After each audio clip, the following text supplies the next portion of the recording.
Imagine waking up tomorrow to discover that every conflict in your life, every fear, every anxiety, every heartbreak, every war ever fought, had a single hidden source. Not hundreds of causes, not your childhood, not society, not even other people. Just one.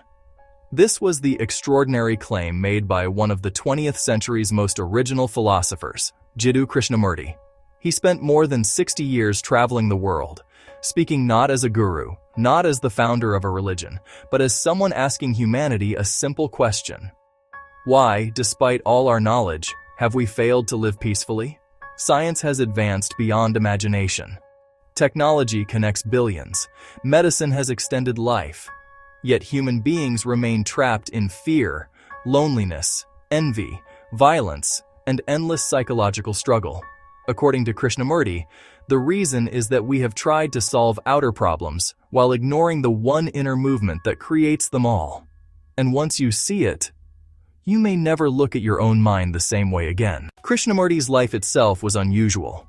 Born in southern India in 1895, he was discovered as a boy by members of the Theosophical Society who believed he would become a great spiritual teacher.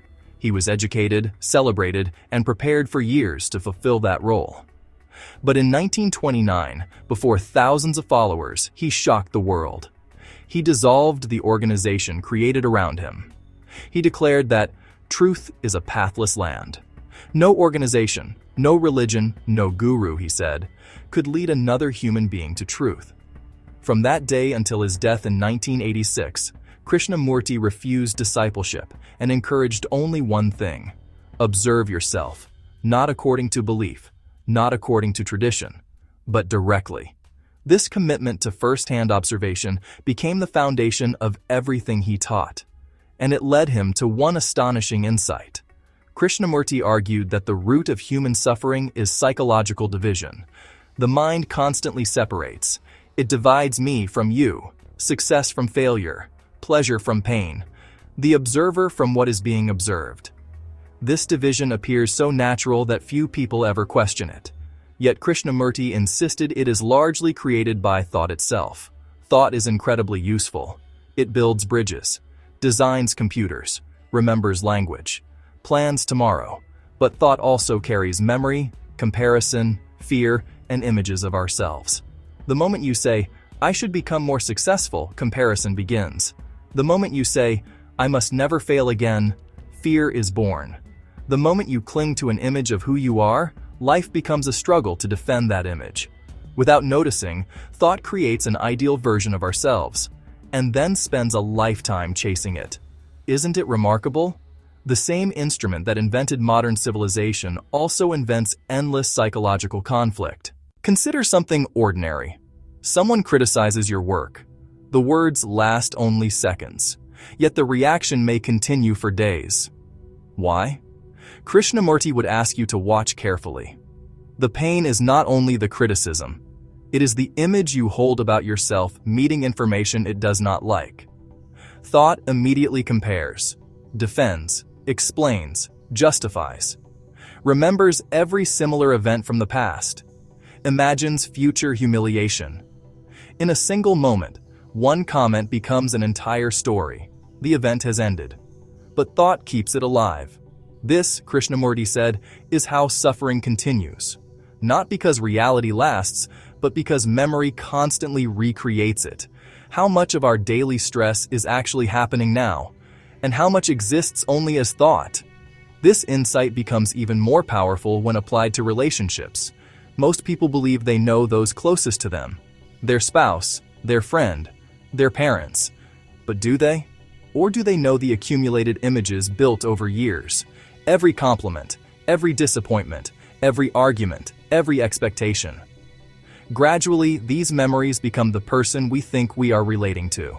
Krishnamurti observed that relationships often become interactions between two images rather than two living human beings. One image meets another. One memory argues with another. One expectation disappoints another. The actual person standing before us is rarely seen freshly. If this is true, then many conflicts are not between people at all.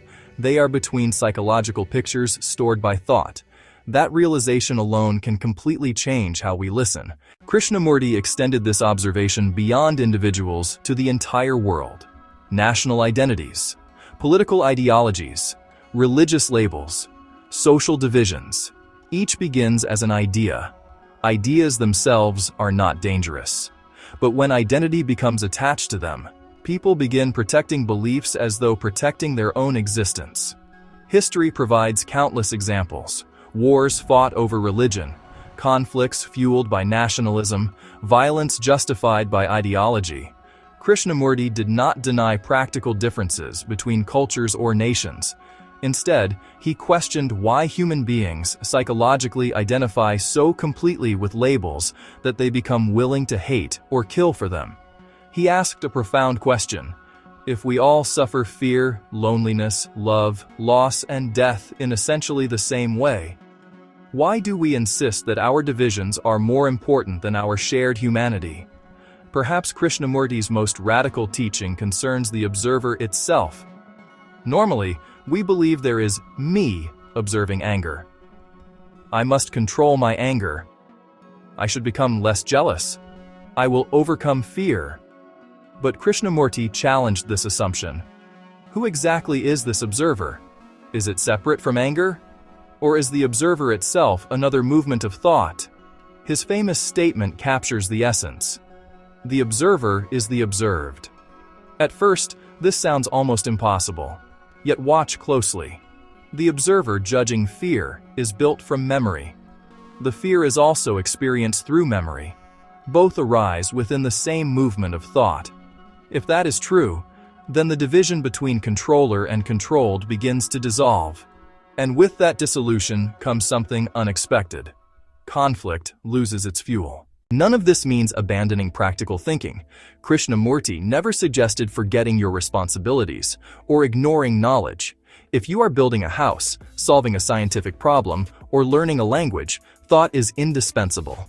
His concern was psychological thought continuing where it no longer serves, endlessly replaying yesterday, constantly projecting tomorrow, comparing yourself with everyone else, living through images instead of reality. The tragedy, he suggested, is that humanity has become extraordinarily skilled at controlling the external world while remaining strangers to its own mind. Without self-understanding, every external solution eventually creates new problems. So how did Krishnamurti suggest approaching this? Surprisingly, he offered no method, no meditation system, no 10-step process, no promise of enlightenment, because he believed methods strengthen the very pattern of becoming. Instead, he invited something far simpler and far more demanding. Observe. Observe without immediately naming, without condemning, without justifying, without trying to change what appears. Simply watch. Watch how thought moves. Watch comparison arise. Watch fear appear. Watch desire create images of the future. In this silent observation, he believed, understanding emerges naturally, not through effort, but through direct perception. Whether one agrees with Krishnamurti or not, his central challenge remains remarkably relevant today. In an age of constant distraction, endless comparison on social media, political polarization, and growing anxiety, his question feels more urgent than ever. Can a human being observe the movement of thought without becoming trapped inside it? If the answer is yes, then perhaps the greatest revolution is not technological, not political, not economic, but psychological. Because the one thing creating so many human problems may not be the world around us. It may be the unnoticed patterns of thought through which we experience that world. And perhaps the most important discovery is not somewhere far away. It is waiting quietly within the next moment of complete attention. So before you continue with your day, pause for just a few seconds. Notice the next thought that appears. Don't fight it. Don't follow it. Just observe. Because, as Krishnamurti spent a lifetime suggesting, the beginning of freedom may start not with changing the world, but with seeing the mind exactly as it is.